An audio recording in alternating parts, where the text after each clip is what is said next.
for being my audience this fine evening. I'm supposed to tell you guys a little bit about the career that I'm planning on pursuing, and I don't have one yet, so I'm going to tell you about the professor of apologetics type role, which would be nice for me to achieve. First of all, have you guys, what do you think you guys would do if someone called a square round? Because that's what a lot of people tend to do when they talk about ethics and stuff. They kind of pull nonsense out of thin air and try to justify things. And this isn't just something that happens on YouTube comments. It happens in workplaces and out on the streets.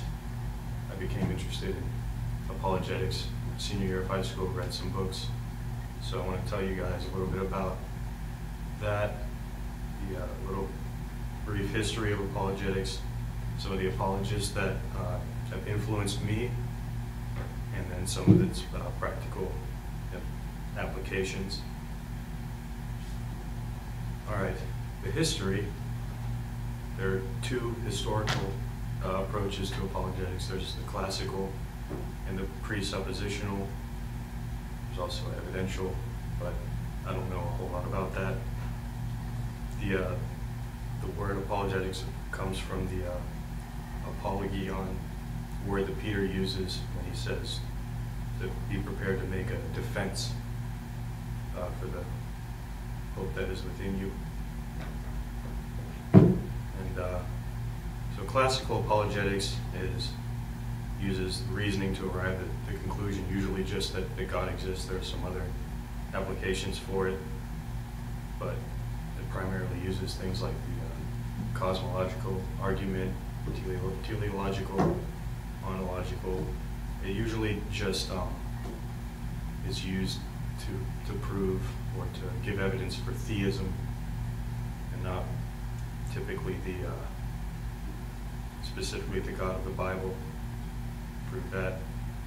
And that's what the presuppositional apologetics is more used for, because it starts with that concept that the God of the Bible is the true God.